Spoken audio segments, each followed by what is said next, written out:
사람들이 즐겨 부르는 찬송가는 바로 주여 지난밤 내 꿈에 배웠으니 그 꿈 이루어 주옵소서래. 그 다음에 목류병 환자가 즐겨 부르는 찬송가. 목류병 뭐겠어요 여러분? 떠오르는 게 없습니까? 나 어느 날 꿈속을 헤매며 재밌죠? 그 다음에 많이 할 수는 없으니까 기도원이니까 교회 같으면 다 하는데 몇 가지만 더 하겠습니다. 감방 재수가 즐겨 부르는 찬송가. 나 같은 죄인이야? 보내주소서. 집으로 보내달라는 거죠. 집으로 보내달라고. 며느리들이 즐겨 부르는 찬송가. 며느리 모르시죠? 이거 중요한 겁니다 여러분. 예수가 함께 계시니 시험이 오나 겁없네. 시어머니 시험이 오나 겁없네. 네. 이게 진지한 겁니다. 이번에 진짜 설교하고 연관되거든요. 염려가 많은 분들이 즐겨 불러야 할 찬송가. 오늘 설교 제목이 목사님 아까 소개를 안 해주셨는데 염려하지 말라예요. 염려하지 말라. 오늘 우리 본문 읽은 대로 여러 가지가 있겠죠. 그러나 저 같은 경우에는 이런 거예요. 시험 걱정 모든 괴로. 시험 걱정 모든 괴로 없는 사람 누군가 부질없이 낙심 말고 기도드려 아뢰세. 아멘. 여러분, 사람을 그림자처럼 따라다니면서 괴롭히는 못된 놈이 있습니다. 죄송합니다. 놈이라고 표현을 해가지고 사람을 그림자처럼 따라다니면서 늘 괴롭히는 게 있어요. 하루에도 우리는 수십 번씩 아니면 수백 번씩 이놈한테 사로잡히게 됩니다. 뭘까요? 염려입니다. 염려라고 하는 것입니다. 오늘 이렇게 예배드리고 앉아있는데 혹시 여러분 가운데 이 시간에 여러분을 괴롭히는 염려가 무엇이 있는지 한번 생각해 보십시오. 풍요로운 인생을 가로막고 성도들의 영적인 성장을 방해하는 가장 심각한 것 중에 하나가 바로 염려라고 하는 것입니다. 이 염려는 헬라어로 메림나오 그렇게 얘기합니다. 이 메림나오 이렇게 얘기하는데 이 말은 분열된다, 나누어진다 이런 뜻이 있습니다. 염려를 하면 마음이 여러 갈래로 나누어지는 상태를 가리키는 것이에요. 가난한 나라 사람들보다요 경제가 발달하고 의학이 발달한 잘 사는 나라 사람들이 염려 때문에 오는 여러 가지 스트레스와 질병이 많이 있다는 것입니다. 이것은 사람이 많은 것을 소유하고 많은 것을 누려도 오히려 더 많이 염려를 하게 되고 그것으로 인해서 많은 고통을 받으며 산다는 이야기인 것입니다. 성경은요 우리에게 염려하지 말라고 말씀하셨습니다. 왜 염려하면 안 될까요? 하나님을 믿는 분들이 왜 염려하면 안 될까요? 세 가지 이유가 있습니다. 첫째로는요 염려해도 문제가 해결되지 않기 때문에 염려하지 말라는 것입니다. 여러분, 염려한다고 문제가 해결될까요? 해결되지 않아요. 염려한다고 해결되면 얼마나 좋겠습니까? 저도 염려를 많이 했습니다. 키가 작아서요. 그런데 염려한다고 키가 안 크더라고요. 누가복음 12장 25절 이하에 보면 거기 그런 말씀이 있습니다. 너희 중에 누가 염려함으로 그 키를 한 자나 더할 수 있느냐. 염려가 문제의 해결 방법이 아닙니다. 그렇기 때문에 염려해서는 안 됩니다. 두 번째는요.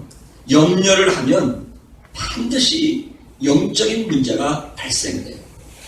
염려하면 영적으로 문제가 와요. 왜요? 하나님의 말씀이 우리 심령 속에 떨어져서 자라질 못해요. 열매를 맺지 못하게 됩니다.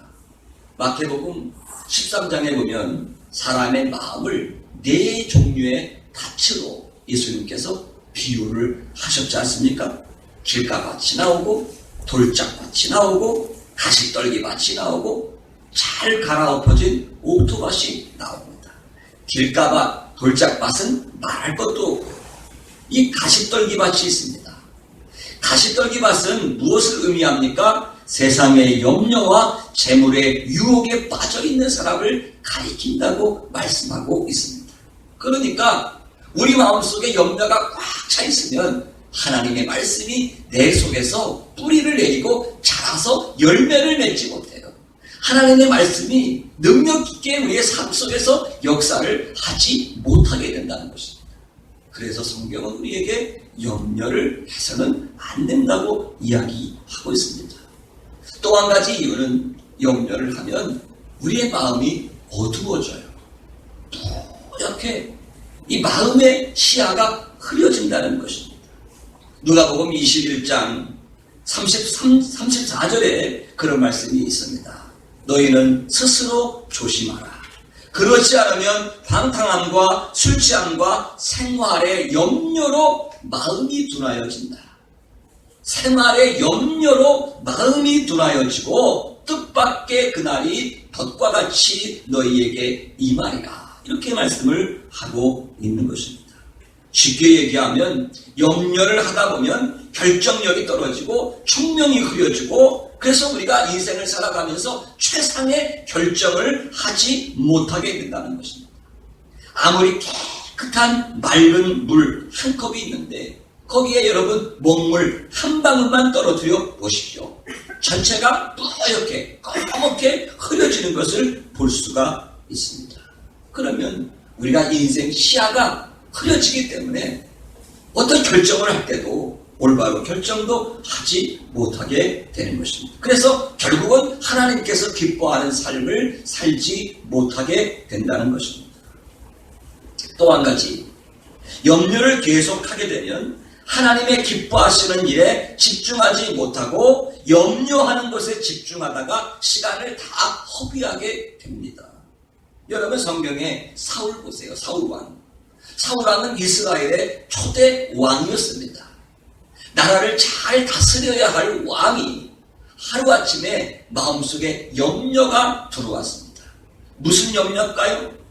다윗이 전쟁에 나가서 골리앗을 이기고 돌아오니까 많은 여성들이 다윗이 죽인 자는 만만이고 사울이 죽인 자는 천천이라고 얘기를 하는 것입니다. 그러니까 갑자기 사울왕 마음속에 염려가 들어오기 시작했습니다. 혹시라도 내 아들 요나단이 이스라엘의 왕이 되어야 하는데 저 다윗이 저렇게 인기를 누리다가 우리 아들 대신 다윗이 왕이 되면 어떡할까 하는 염려가 마음속에 가득 차게 됐습니다. 그 염려가 결국 그 마음이 흐려지게 되고 결정력이 흐려지게 되고 결국은 다윗을 시기하다가 다윗을 제거하기 위해서 삶과 에너지 전체를 모두 허비해버리고 말았습니다. 정작 백성들을 돌보는 일에는 하지 못하고 엉뚱한 것에 자신의 에너지를 다 허비에다가 결국은 불행하게 인생을 마치게 된다는 것입니다. 뿐만 아니라 염려하게 되면 몸과 마음이 상하게 됩니다. 잠언서 17장 22절에 말씀하고 있습니다. 마음의 즐거움은 양약이라도 심령의 근심은 뼈로 마르게 하느니라. 사람이 염려하면 뼈가 마른다는 것입니다. 얼마나 고통스럽겠습니까? 그래서 마음에 고통이 오고 육신의 질병까지 유발시킨다는 것입니다. 염려는 심각한 정신적인 문제를 일으킬 뿐만 아니라 육체적인 질병도 생기게 되는 것입니다. 영국의 한 통계에 의하면 현대 병원에 입원해 있는 환자의 75%는 염려로 인해서 생긴 병이라는 것입니다. 염려하면 어떻습니까? 심리적으로도 두려움이 생기죠. 불안해지죠. 스트레스 받죠. 공포증이 생기죠. 긴장감 등등. 굉장히 마음이 텐션이 오는 것입니다. 그리고 어떤 현상이 따라옵니까? 기억력 감퇴, 판단력 마비, 분노 조절 장치가 작동하지 않죠. 감정 컨트롤이 안 되는 것입니다. 그리고 사람이 굉장히 비난형 스타일로 바뀌게 됩니다. 나중에는 대인관계가 다 깨지고 파괴됩니다. 신체적으로도 소화불량이 옵니다. 두통이 옵니다. 요통도 생기고요. 숨막힘, 불면증, 우울증, 만성 피로감, 식욕불인 등등 이루 말할 수 없는 병의 원인이 된다는 것입니다.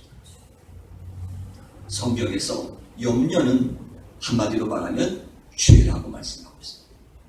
염려는 죄입니다. 왜요? 염려는 믿음이 없음으로 생기는 것이기 때문에 그런 것입니다. 염려는 어떠한 문제가 생겼을 때에 그것을 자신의 혼자의 힘으로 처리하려고 하기 때문에 생기게 됩니다. 그러므로 염려는 불신앙의 죄인 것입니다. 왜 염려가 하나님께 죄가 되는 것일까요? 첫 번째, 염려는 이 세상 만물이 하나님의 창조물이라는 사실을 망각하는 것입니다. 만물의 생명을 주신 하나님께서는 그것들의 필요를 채워주실 것입니다. 자연 만물을 지으시고 먹이시는 하나님께서 창조의 결정체인 우리 사람을 왜 안 돌봐 주시겠습니까? 그러므로 염려는 하나님의 섭리를 불신하는 죄가 되는 것입니다. 하나님은 지금도 살아계십니다. 그리고 하나님께서 역사를 주관하시고 여러분 한 사람 한 사람 인생을 주관하고 계시는 분인 줄로 믿습니다. 하나님께서는 우리를 사랑하십니다. 우리를 선한 길로 인도하십니다. 믿습니까 여러분? 그런데 염려하다 보면 하나님의 섭리와 하나님의 인도를 불신하게 되는 것입니다. 그래서 결국 염려하다 보면 하나님과 멀어지게 되고 하나님의 말씀을 의심하게 되고 신앙이 무기력하게 되는 것입니다. 그래서 이 염려야말로 마귀가 가져다 주는 최악의 바이러스와 같은 것입니다. 성경에는요, 염려하지 말라는 말씀이 365번 나온다 그럽니다. 여러분 많이 들어보셨죠? 저 루마니아에 봄브랜드라고 하는 사람이 감옥에 갇혀서 위로를 얻기 위해서 성경을 살펴보던 즉 과연 성경에 염려하지 말라고 하는 말이 몇 번이나 나올까 찾아보다가 365번 나온다는 것을 발견했다는 것입니다. 확인은 안 해봤지만 여러분 그렇습니다. 여러분 오늘 성경 말씀의 마태복음 6장 32절에서도 염려는 이방인들이 하는 것이라고 말씀했습니다. 이방인이 누굽니까? 하나님을 모르는 사람 아닙니까? 하나님을 모르는 사람들은 염려하고 살 권리가 있습니다. 왜요? 하나님의 존재와 그분의 약속을 모르기 때문인 것입니다. 그러나 성도는 염려할 권리가 없습니다. 여러분 닉 부이치치라고 하는 사람 들어보셨습니까? 팔도 없잖아요. 그 사람 다리도 없잖아요. 근데 이 사람이요 얼마 전에 기사를 봤더니 수영을 그렇게 잘한대요. 아니 팔도 없는 사람이 물장구도 못 치는 사람이 어떻게 수영을 그렇게 잘할 수가 있어요? 한 번 수영장 물속에 들어가면 적어도 서너 시간은 물속에서 보낸다는 것입니다. 알고 봤더니요 닉 부이치치가 그런 얘기를 합니다. 자기는 손발이 없기 때문에 물속에 들어가서 헤엄을 못 친다는 것입니다. 그러니까 그냥 자기 몸을 물에다 맡겨버린대요. 자기가 할 수 있는 일이 아무것도 없어요. 그냥 물에다 맡겨버리니까 물에다가 맡기니까 자연스럽게 몸이 물에 뜨게 된다는 것입니다.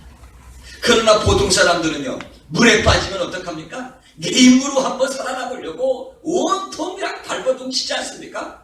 그러다 보면 더 빠지는 것입니다. 여러분 그런 것입니다. 믿음이라고 하는 것은요 내가 무엇을 하려고 하는 것을 포기하고 나의 모든 문제를 하나님께 맡기는 것입니다. 나의 염려를 하나님께 맡기는 것입니다. 예수님께서도 여러분 분명히 말씀하셨지 않습니까? 마태복음 11장 28절에 말씀하셨지 않습니까? 수고하고 무거운 짐진 자들아 다 내게로 오라.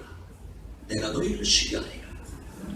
우리의 염려, 우리의 문제, 우리 주님께서 그것을 다 맡아주시고 우리에게 참된 안식을 주시기 위해서 이 땅에 오셨지 않습니까? 예수님께서는 십자가를 지셨습니다. 인생의 모든 저주와 수고하고 무거운 짐들을 다 대신 짊어지시고 우리에게 구원을 허락해 주신 것입니다. 우리가 예수 그리스도를 믿는 그 믿음 안에 있다면 여러분 무엇이든지 걱정해서는 안 되는 것입니다. 비록 우리가 지금 현재 고난을 당하고 있다 할지라도 사실 우리가 믿음의 눈으로 보기만 한다면 그 문제와 그 고통 속에서도 분명히 하나님의 선한 손, 하나님의 섭리가 분명히 있는 줄을 믿으시기를 바랍니다. 그러므로 우리는 범사에 하나님께 감사라는 말씀은 진리의 말씀이 되는 것입니다. 그렇다고 한다면 우리가 어떻게 이 신앙으로 믿음으로 염려를 극복하고 염려를 이기며 살 수 있을까요? 오늘 저는 세 가지로 말씀을 나누도록 하겠습니다. 첫째로요, 우리가 무슨 문제를 당하거나 질병이 있든지 간에 바로 하나님께서 우리의 아버지가 되신다는 사실을 꼭 확신해야 될 줄로 믿습니다. 한번 말씀을 따라서 하십시오. 하나님은 나의 아버지가 되신다. 할렐루야. 하나님이 내 아버지라는 사실을 꼭 기억해야 됩니다. 하나님이 어떤 분입니까? 전능하신 하나님 아닙니까? 그 전능하신 창조의 하나님 아버지께서 역사를 주관하시고 인생의 생사화복을 주장하시는 절대 주권을 가지시고 계신 그 하나님이 바로 내 아버지가 된다는 사실을 확실히 우리가 믿고 살아야 됩니다. 오늘 성경 말씀 마태복음 6장 26절에도 분명히 말씀하고 있지 않습니까? 공중의 새를 보라, 심지도 않고 거두지도 않고 창고에 모아들이지도 아니하되 너희 천부께서, 천부가 뭐예요? 하늘 아버지 아닙니까? 너희 하늘 아버지께서 기르시라니 너희는 이것들보다 귀하지 아니하냐. 오늘 마태복음 또한 6장 31절로 32절 그러므로 염려하여 이르기를 무엇을 먹을까 무엇을 마실까 무엇을 입을까 하지 말라. 이는 다 이방인들이 구하는 것이라. 너희 천부께서, 하늘아버지께서 이 모든 것이 너희에게 있어야 할 줄을 아시느니라. 예수님께서는요, 하나님을 우리 아버지로 확신시켜 주고 계십니다. 지금 예수님의 말씀 아닙니까? 예수님이 우리들에게 하시는 말씀이에요. 하나님은 우리의 아버지라는 사실을 확신시켜 주는 말씀입니다. 아버지는 어떤 존재일까요? 아버지가 어떤 존재예요? 아버지는, 하늘아버지는 자녀가 원하는 것을, 모든 것을 다 가지고 계신 분입니다. 우리 하늘아버지는요, 자녀된 우리들이 원하는 모든 것을 다 가지고 계신 분이에요. 다 하실 수 있는 분입니다. 믿습니까? 보통 아버지가 아니죠. 육신의 아버지는 한계가 있습니다. 해주고 싶어도 할 수 없어요. 자식을 위해서 할 수 있는 것이 지극히 제한적인 것이 육신의 아버지지만 우리 천부 하늘아버지는 우리의 모든 문제를 다 해결하실 수 있고 우리가 원하는 모든 것을 다 가지고 계신 분이고 또 우리 아버지는 자녀들에게 모든 좋은 것을 주고 싶은 것이 아버지의 마음입니다. 저도 우리 두 아이가 미국에 살고 있습니다. 시카고에 살고 있는데 다 컸어요. 24살, 22살 다 커서 지들이 다 아르바이트하고 다 하고 사는데 어떻습니까? 잠만 깨고 나면 아침에 새벽기도 갔다 와서 가서 눈 감고 기도하면 자식들이 생각이 나더라. 그게 부모 마음 아닙니까? 그게 부모 아니에요? 네. 그러니까요. 이놈들이 죄송합니다. 뭐 필요할 때만 전화를 해요. 전화 안 하다가 뭐 필요할 때만 전화해요. 그럼 어떻습니까? 제가 전화해 대고 죄송합니다. 야 이놈들아, 니들 필요할 때만 전화하냐? 전화 끊어! 그러나요? 안 그래요. 그래. 얼마나 필요해? 뭐 필요해? 밥은 잘 먹어? 필요한 거 없어? 한국 음식 먹고 싶으면 마켓에서 가서 사 먹어. 아빠가 돈 보내줄게. 그게 아버지 마음이에요. 아버지는 자식들에게 좋은 것을 주고 싶어요. 하나님 아버지도 똑같습니다. 여러분 다를 바가 없어요. 이상하게 생각하지 마십시오. 의심을 버리십시오. 우리 하나님은 천명하신 분이에요. 우리의 필요한 모든 것을 다 가지고 계시고 그분은 우리를 사랑하시기 때문에 우리를 위해서 무엇인가 해주고 싶어 하시기도 안달이나신 분이에요. 우리 아버지예요. 할렐루야. 여러분 누가복음 12장 7절 말씀 보세요. 누가복음 12장 7절에 그런 말씀이 있습니다. 너희에게는 오히려 머리털까지도 다 세신 바 되었나니 두려워하지 말아라. 너희는 많은 참새보다 귀하니라. 하나님이 우리를 아주 관심을 가지고 보시는데 우리 하나님이 우리의 머리카락 하나까지도 세시고 계시다는 것입니다. 하나님이 할 일 없어서 그러겠어요? 하나님이 얼마나 바쁘신 분이겠어요? 이 우주 만물을 창조하시고 프라비던스 섭리하시는 그 하나님이 얼마나 바쁘시겠어요? 그런데요, 자녀된 우리 한 사람 한 사람 우리의 머리카락 하나까지도 관심을 가지고 계십니다. 그러면서 하시는 말씀이 뭐라고 그래요? 뭐라고 말씀하셨습니까? 너희는 많은 참새보다 귀하니라. 여러분 참새 아십니까? 참새 아세요? 여러분 못 보셨구나. 저만 참새를 보고 자랐네요. 여러분 새 중에서 가장 흔한 새가 이게 참새입니다. 참새의 종류가 7,200가지가 된대요. 야, 대단하지 않습니까? 참새의 종류만 하더라도 7,200종류의. 그런데요, 이 참새는요, 죄송합니다. 새 종류, 7,200가지의 새 종류 중에서 참새가 어때요?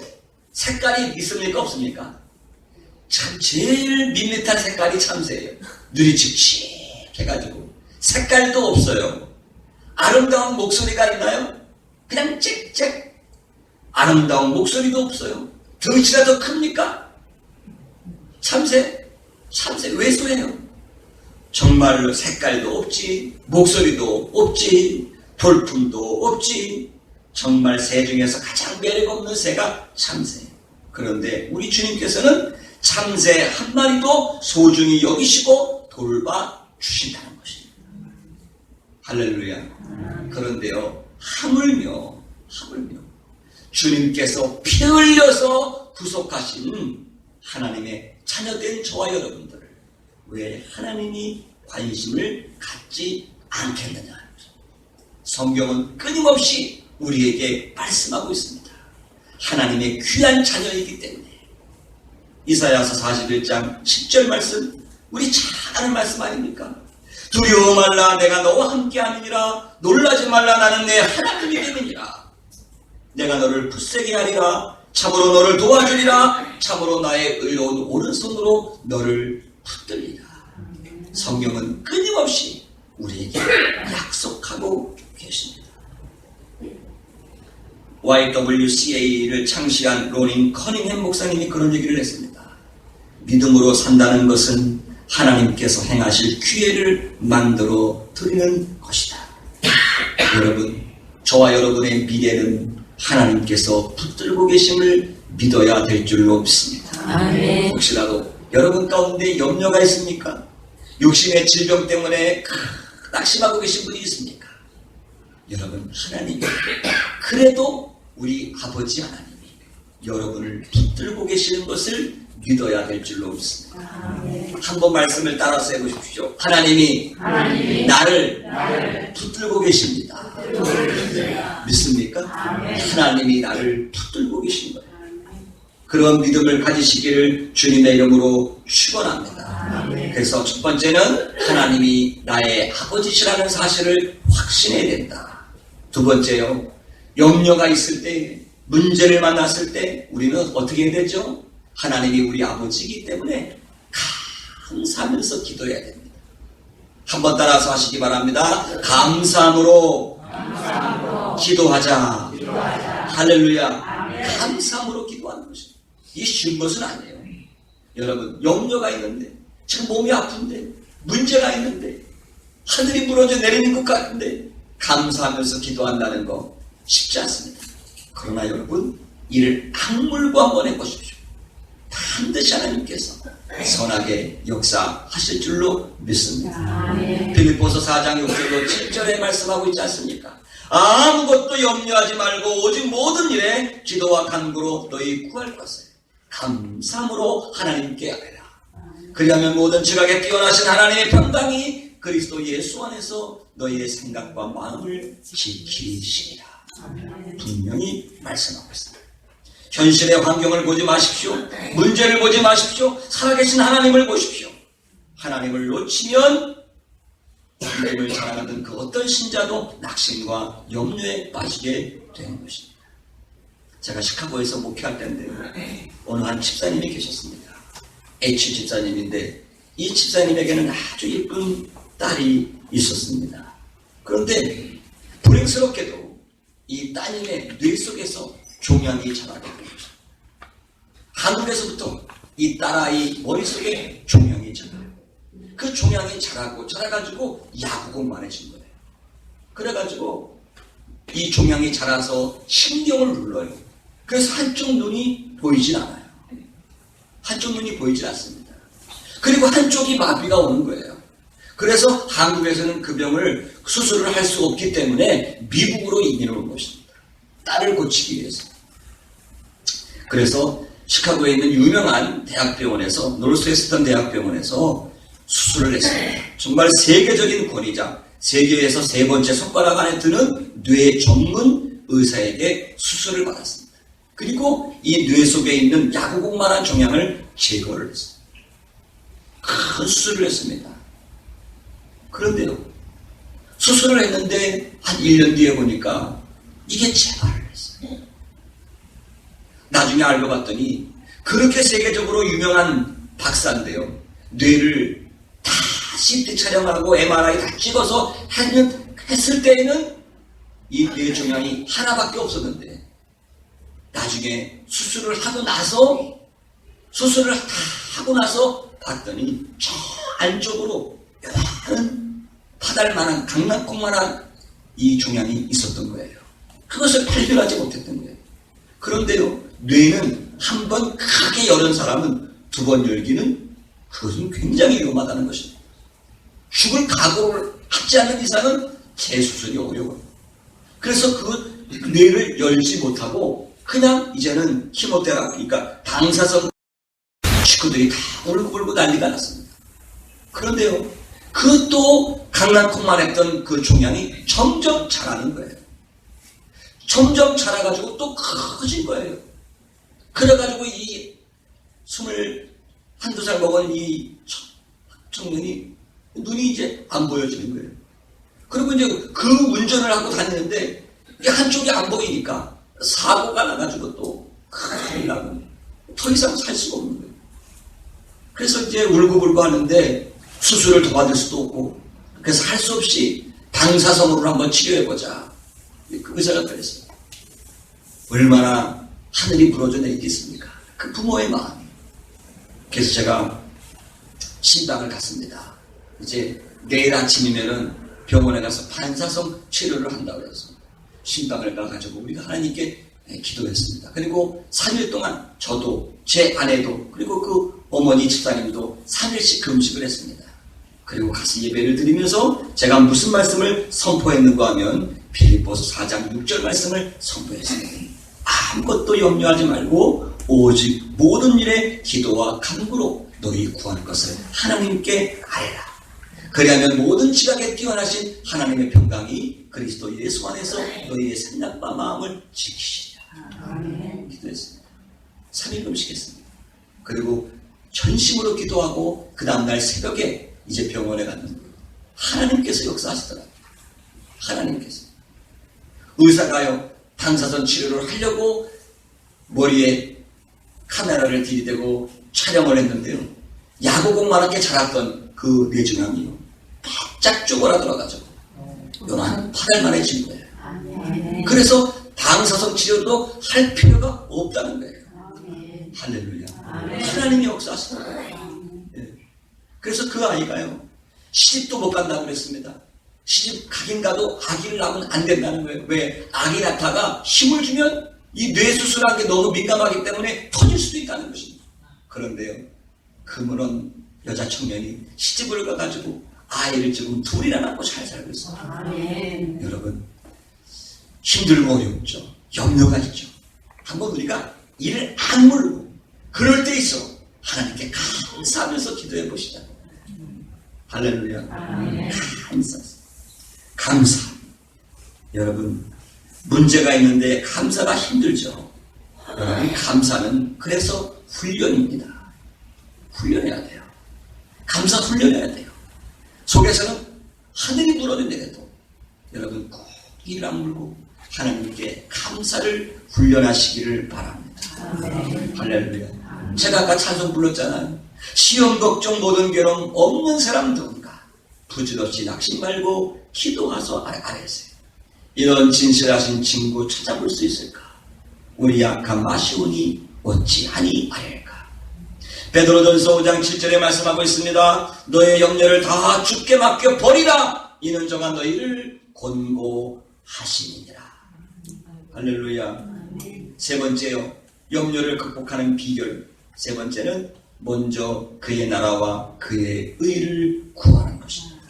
오늘 성경에도 말씀하고 있죠. 마태복음 6장 33절, 너희는 먼저 그의 나라와 그의 의를 구하라. 그리하면 이 모든 것을 너희에게 더하시리라. 오늘 본문의 말씀은요, 사람이 살아가는 데 있어서 하나님도 중요하고 또 의식주 문제도 중요하다고 말씀합니다. 의식주 문제 중요하죠. 먹고 살아야죠. 그런데요, 내가 중요한 것은 그 우선순위를 잘 알아야 염려를 극복할 수가 있습니다. 하나님보다도 먹고 사는 문제, 이 세상 사는 일에 더 우리가 마음을 뺏기고 분주하고 거기에 내가 에너지를 쏟고 그것을 더 중요하게 여기고 살다 보면 우리는 끊임없이 죽을 때까지 염려하다가 죽을 거예요. 그런데 우리의 삶의 우선순위를 하나님께 두세요. 삶의 우선순위를 하나님께 두면 염려를 극복할 수가 있는 것입니다. 할렐루야. 오늘 여러분 6장 33절에 어떻게 시작해요? 너희는, 그 다음에 뭐라고 써 있습니까? 먼저. 너희는 먼저 하나님의 나라와 하나님의 의를 구하라. 그리하면 이 모든 것을 너희에게 더하시리라. 여러분, 이 모든 것은 뭐예요? 이 모든 것은 우리가 이 땅을 살아가면서 필요한 모든 것들이에요. 그런데 이 모든 것들, 우리가 이 세상을 살아가면서 필요한 모든 것들을 가지고 구하고 염려하기 전에 먼저 하나님의 나라와 하나님의 의를 구하라. 프라이오리티를 먼저 하나님께 주라는 것입니다. 믿습니까? 제가 먹고 사는 문제, 인생 문제가 중요하지 않다고 말하는 것은 절대 아닙니다. 중요합니다. 그렇죠? 일해야 살죠. 돈도 벌어야죠. 공부도 해야죠. 다 중요합니다. 그러나 여러분, 우선순위, 먼저 중요하게 여길 것은 하나님과의 관계예요. 하나님이에요. 이 우선순위를 잘 알아야 돼요. 그래서 여러분, 삶의 우선순위를 어디에 먼저 두느냐가 굉장히 중요합니다. 먼저 하나님의 나라를 위하여 살면 하나님께서는 나에게 필요한 모든 것들을 채워주실 줄로 믿습니다. 여러분 생각해 보십시오. 내가 내일을 염려하면서 하는 것보다 살아계신 전능하신 하나님께서 내 일을 해주시는 것, 어떤 게 더 좋을까요? 내가 염려하면서 내 마음대로 염려하면서 하는 게 더 좋을까요? 아니면 하나님이 내 일을 해주시는 게 더 좋을까요? 판단은 여러분이 하십시오. 여러분, 우리 인생의 전문가는 내가 아니에요. 내가 아무리 똑똑하고 공부를 많이 하고 높은 권력에 올라가도요, 여러분, 우리 인생에 있어서 나는 영원한 아마추어예요. 아마추어. 여러분, 우리 인생의 전문가는 하나님이세요. 하나님이 도와주셔야 돼요. 할렐루야. 여러분, 유명한 그 기독교 작가 중에 필립 얀시라는 분이 있어요. 필립 얀시라는 사람이 쓴 책을 보니까 그런 얘기가 나오더라고요. 미국에 어느 부자가 있었습니다. 땅이 얼마나 집이 큰지 집 정원이 10,000평이에요. 10,000평. 정원이, 여러분 그런 집 보셨어요? 집의 정원이 10,000평에 10,000평. 10acre.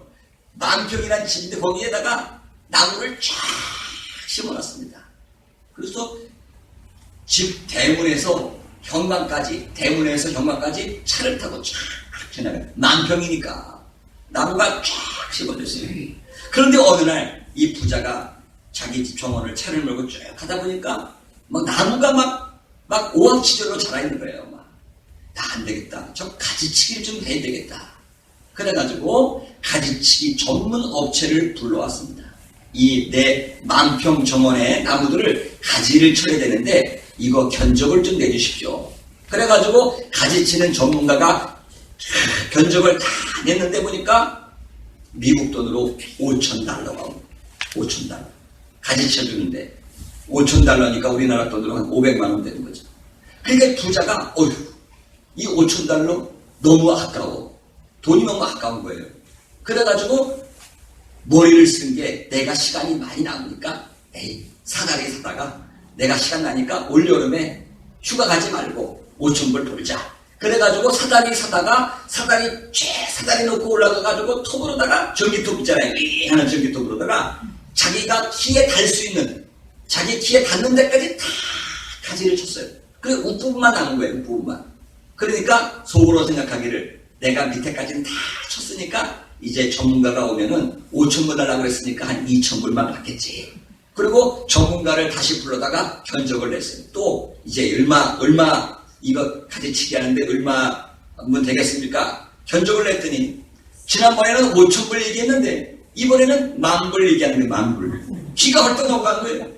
화가 잔뜩 났죠. 그래서 이 가지치기 하는 전문가한테 따집니다. 아니 여보시오, 당신 나를 데리고 장난을 하는 겁니까? 지난번에 분명히 5,000불 달라고 그래가지고 내가 전기톱 빌려다가 사다리 놓고 올라가서 키 닿는 데까지 다 잘라줬는데 아니 윗부분만 남았는데 그거 무슨 10,000불로 그렇게 2배씩이나 올라가냐고 깎아줘야지 막 따지는 것입니다. 그랬더니 이 기술자가 하는 말이 선생님 우리는